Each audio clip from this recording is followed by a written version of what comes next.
Start off action 2024 with Statham as a beekeeper. Those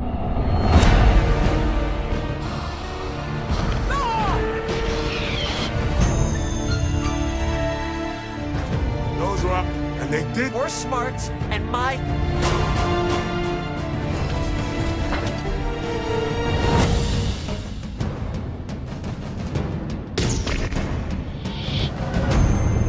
He told me enough. No, I.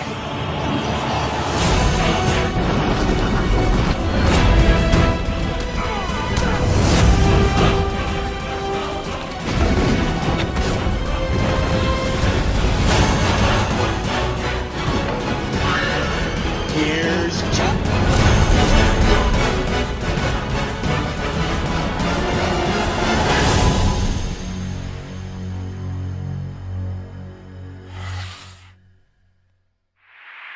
Hey everyone, it's Don G. Corleone here, and I'm here with a brand new movie review. And this movie review is going to be for a new release that came out this weekend. And it's the second release of 2024. And it's for an action, one of two new releases for 2024's films. And this is going to be for a action movie. Because, like last year, we had an action movie to kick off Action 2023. We have another one to kick off Action 2024. And this time it's for a film starring Jason Statham. And it's directed by David Ayer. And that film is going to be for none other than this weekend's one of two new releases, The Beekeeper. So what's the plot of The Beekeeper? Well, in The Beekeeper, this one tells the story of one man's brutal campaign for vengeance, which takes on national stakes after he gets revealed to be a former operative of a powerful and class designer organization known as Beekeepers. Yeah, so how was this one made? Well, this movie got announced around August 2021, nearly 2.5 years ago, where it got announced that Jason Statham would star in this film called The Beekeeper for Miramax. And would definitely also be serving as a producer. David Ayer then signed on to direct the film in May 2022, a year after its announcement.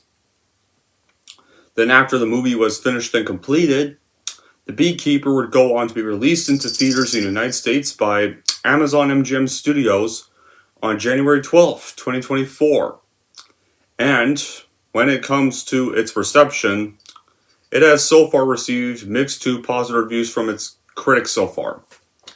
Now, as for my reaction, well, you should probably all know, I had mixed feelings for this with the trailers. Yes, I do like Jason Statham as an action star. I like Crank 1 and 2. The most of all the films he's done. I like The Transporter, the first Expendables film. His character in Fast and Furious is enjoyable. And I did like The Wrath of the Man we got 2.5 years ago. And I'll definitely take more appearances of him over The Rock any day, because honestly, The Rock, I'm getting really sick of appearing in a lot of films nowadays. It's kind of starting to get a little annoying. Nothing against The Rock, but The Rock's just been kind of everywhere nowadays. So I honestly, yeah. On the bad side of things, though, with this movie, it was being done by the guy who directed the shitty 2016 Suicide Squad movie that I think is the second worst DCU film ever made.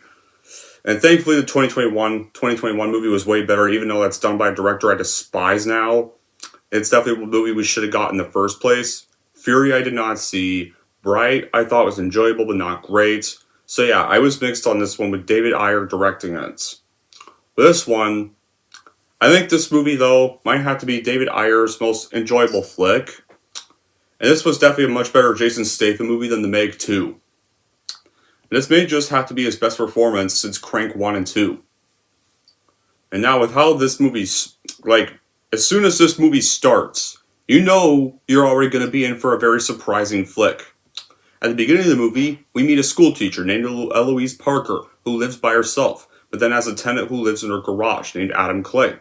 Adam Clay, our main character, played by Jason Statham, is a former operative of a clandestine organization called the Beekeepers, and he lives a quiet life as an actual beekeeper. And one day, Eloise Parker ends up falling for a phishing scam and gets robbed of over $2 million, the majority of which belongs to a charity organization she manages. She then gets devastated and she commits suicide. Then Clay finds her body. He immediately gets arrested by her daughter named Verona Parker, who's an FBI agent as well. And after Eloise's death is ruled a suicide, Clay gets released. Then Verona tells Clay that the organization that robbed Eloise was under the FBI's radar for a while and had been proven difficult to track. And of course, Verona is pessimistic about them being brought to justice, even if they're found. And so Clay wants justice for Eloise, and he contacts the beekeepers to find the scammers responsible. Then Clay receives an address for the scammers. It's apparently a place called UMD. And it's run by a guy named Mickey Garnett. So Clay goes to the building, scares off the security guards, takes down a handful of the men there, and then blows up the building. Then Garnett informs his boss, who's a laid-back guy named Derek Danforth, and Danforth sends Garnett to kill Clay. And Garnett and his thugs find Clay, they fall into his garage, and they destroy all of his beehives. And Clay kills them, except for Garnett, whom he manages to spare. And Garnett's allowed to escape, but he cuts off 2 of his fingers doing so. And Garnett calls Danforth, stopped at a bridge, and learns that Clay is a beekeeper. Then Clay kills Garnett, and he warns Danforth he is coming after him. And you very well know how the rest of this movie is going to go, the minute that sequence happens. So thankfully, this action flick from director David Ayer is as decent as honey. It's unpretentious, it's over the top, it's gloriously violent nonsense, it's not meant to be taken seriously. It's about how many people the star can kill off and maim during the 1 hour 45-minute runtime. The Beekeeper is a solid action experience that combines strengths and weaknesses worth considering. The action presented in the movie does steal a show, and some viewer definitely could wish for more suspense and violence than what gets shown. And in terms of plot for this movie, some viewers are going to likely feel that the main character kind of gets off lucky a lot of times, and it's definitely common in action movies. Although some viewers are probably going to feel that it would make the storyline too predictable. And the movie is called The Beekeeper, but it's not about a legitimate beekeeper. Beekeepers in this movie are an organization of hitmen that take down criminals. That's what beekeepers are in this film. And our lead character, Adam Clay, the retiree from the organization, is somewhat living an actual beekeeper life. And he ends up having to go on a manhunt for everyone involved in scamming a woman who he's friends with. And which immediately led to her suicide. And it was as simple as that. There's multiple bosses in the company. It feels like you're watching a sophisticated video game being played out. And the action sequences are well choreographed, and there's quite a few action scenes. So overall, this film was definitely a blast to watch. Although, despite being somewhat of a decent blast to watch, it's not like a great movie. It's because the dialogue from beginning to end does kind of feel pretty atrocious. If the script had been reworked, I think this definitely could have been a surprisingly great film as a whole with less crappy dialogue. Because sadly, when it comes to the dialogue is full of bee puns that fall flat nearly every time, and even with solid actors delivering them. And the character arc and dialogue for Josh Hutcherson's character, the main villain, Derek Danforth, is very laughable. And honestly, not like the good kind of laughable, like badly laughable. His character is just whiny, self-entitled.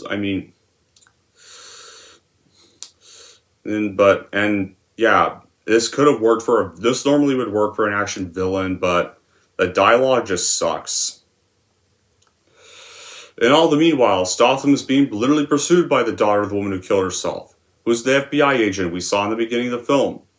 And keep in mind, her mother just committed suicide, and she's cracking wise with her partner. And it does kind of get a little stale and annoying at times. And when it comes to the humor in this movie, this movie does have some humor. And it's whether it's direct or indirect. There's some times I did laugh at this movie. So I still had still have some fun with this film. The Beekeeper does have zingers to sting your funny bone and crack up with the way Statham dryly delivers a message, or even having iron sarcasm and logic coming out kind of like his iconic character Scar. Yeah, as Jeremy Irons does play a role in this film. And I'm going to get to that stuff in a bit. And this movie also does poke fun at the government system, and the political jokes are toned back purposely and nicely fitness to be very, very fun without being too much. And you throw the character profiles being really goofy and adding on an element of their own, only even helping further make the ordeal stupid, fun, and entertaining. And some of the stunts and finishes that just scream suspense or disbelief. And of course, When it comes to the action, the movie definitely does not waste any time getting to the action. The Statham does deliver his usual branded bone-crunching brawls and ballistic gun-fu. The Beekeeper elevates the genre with its creative fight choreography. And director David Ayer brings this brutal elegance to the action, and it makes each punch and kick feel impactful and visceral. And then, of course, and now let's rest. So after we saw quite a few other great action scenes, once we get to around the middle of the film, Wallace sets up this group of Navy SEALs inside the 9 Points building. We find out that this other scam ring is called 9 Points. And so, one of our other characters named Wallace is setting up a group of Navy SEALs to the Navy Points building, and the FBI places their own SWAT team around the perimeter. And despite the SEALs' insistence, every 9-point employee would be removed from the building first. Danforth, though, allows them all to keep working. And, of course, this allows Clay to quickly defeat the FBI SWAT team and infiltrate the building. He takes down the manager at 9 Points, who then reveals to Clay and the FBI that Dirk Danforth is his boss. Then, Parker, the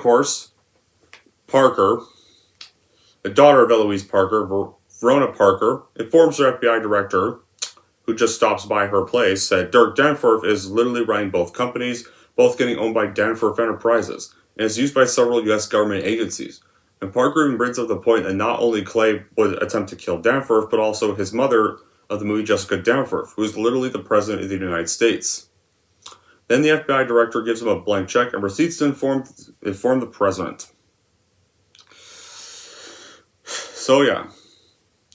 So now Wallace, of course, because Clay has now become kind of a fugitive trying to hunt down these scam rings. He's upset that Clay escaped again, and he suggests that Danforth goes to stay with his mother for the time being, and taking advantage of his Secret Service place.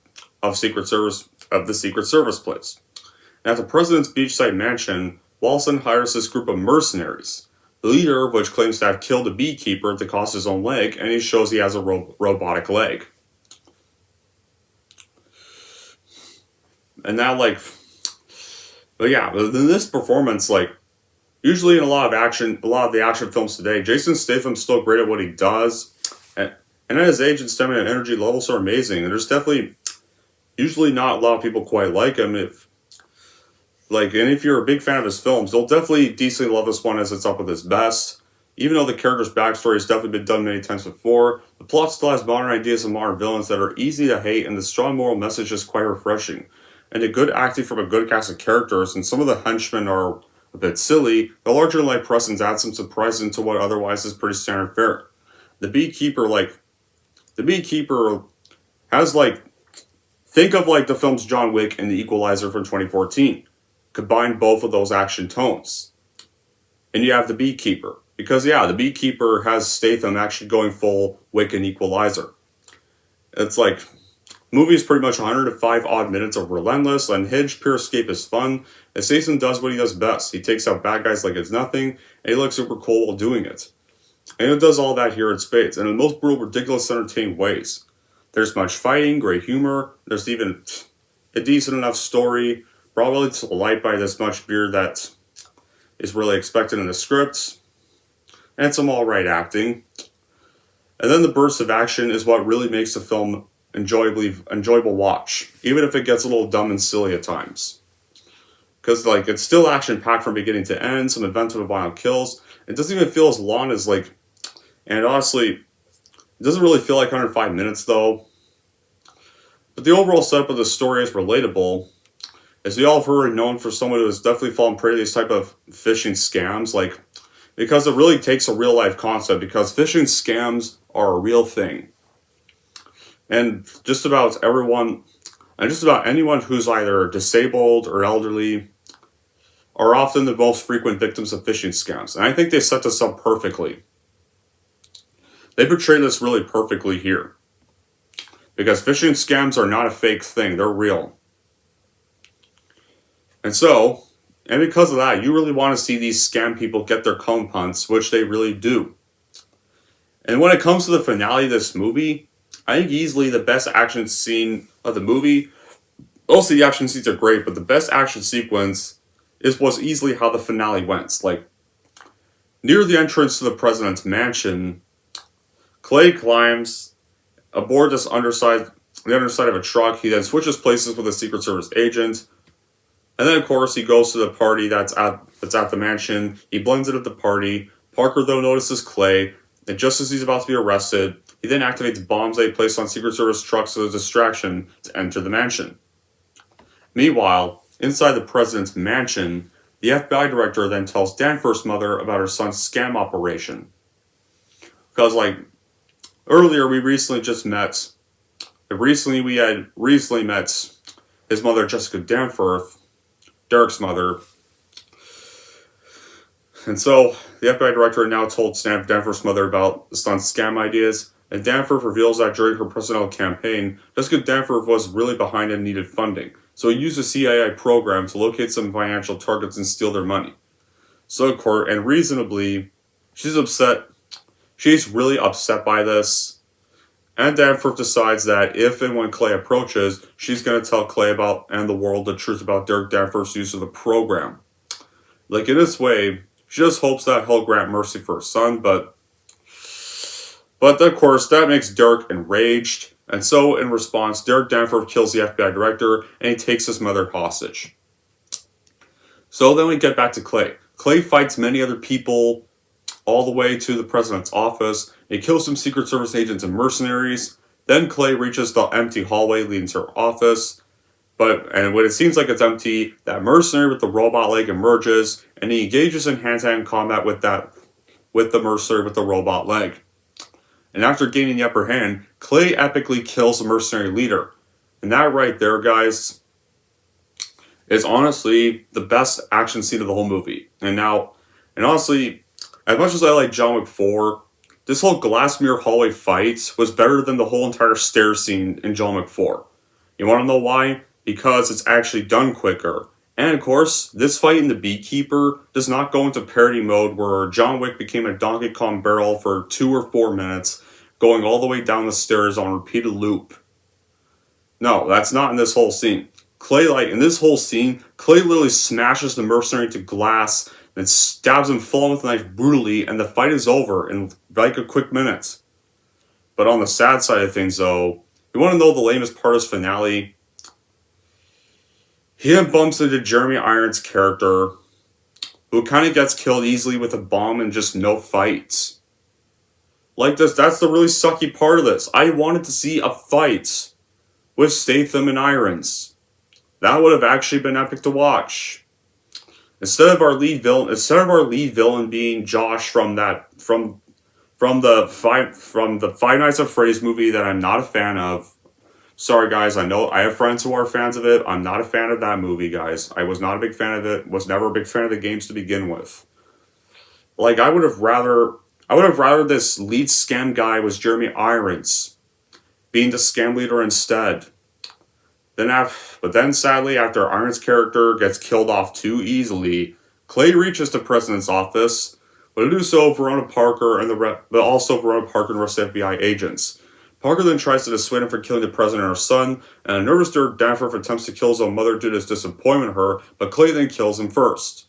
And Clay, after that, then jumps out of a nearby window, and despite Verona Parker having a clear shot, she decides to actually let Clay go, because she believes it's justice for her mother. Eloise and others was more important than the letter of the law. So Clay flees the mansion with the aid of the scuba gear he had previously hidden on the beach when he arrived there, and he pretty much just leaves. And that's where the movie ends there. So the ending of this movie, it's alright. I wouldn't really call it an epic ending, because Derek's just killed, and of course Clay just flees and just goes back to the water. And we don't see much else. Right there. So, guys, we're going to get to the bad qualities now. If it came to things I hated for this movie, it would be this. I've already mentioned this one. The dialogue, laughable, full of beekeeping puns. Some of them could have been done without for sure. And Derek Danforth, Josh Hutcherson's character, was honestly a terrible villain. Did not think he was the right choice for the role. I would have rather the lead scammer be Jeremy Irons being the main baddie Statham has to take down. And I hate him and Irons don't even get a fight scene. and he gets killed off easily quick with a bomb. No. Like, it would have been awesome to see an actual fight of Statham and Irons. Would have been very awesome to see that. Having actually literally, it'd be like seeing the Transporter and Simon Gruber duking it out. Would have really liked that. No, we're gonna kill him off easily because our main bad guy is the laughable Josh Hutcherson character. And also the pacing. This is 105 minutes long, but the pacing feels very slow at times because this movie did not even feel like it was 105 minutes. It felt a bit longer than that. And it also doesn't know whose side you're supposed to be on, because even the cops are literally after Statham's character. And finally, our two lead cop characters, Verona Parker and her partner, they're just really fucking annoying. Their dialogue was childish, and they're just useless characters. Because most of their scenes are just bickering on, and it's really irritating. They could have been written better, or heck, just have the movie be done without those two. I don't think our scam victim needed to have a daughter. Could have just had a film, could have really just had a film about Statham tracking down the scam ring. Problem solved. But regardless, Beekeeper was a movie I liked, didn't really love though. So in the end, The Beekeeper, it's a stream online for those who are fans of Statham and enjoy dumb, corny action flicks. Those kind of crowd. Because it's literally all of those. It's dumb, but it's enjoyable. Anyways, that's it for my review of The Beekeeper. And if you're wondering how I'm going to rank The Beekeeper, here's how I'm going to rate this movie. So overall, if any typical dumb, fun, corny Statham action flick interests you, then totally stream this one online, as it's definitely a stream online film. And if you're wondering how I'm going to rank The Beekeeper, I'm going to give The Beekeeper a 7 out of 10. And there we go. That wraps up my review for The Beekeeper. So yeah, I'm trying to get plenty of other reviews ready. Yeah, until then, guys, it's honestly, like, I'm trying to do YouTube a little more slowly because, well, it's hard to keep up with deadlines. That's the thing. YouTube's been slow lately because it's not easy keeping up with deadlines. Kind of realize that around doing Halloween horror movie reviews 4. Deadlines are not easy. So I want to do YouTube in a little less stressful way. Until then, guys, that'll be it for this review. Thank you all for watching. If you like this, want to see more, don't forget to like, subscribe to Don G. Corleone.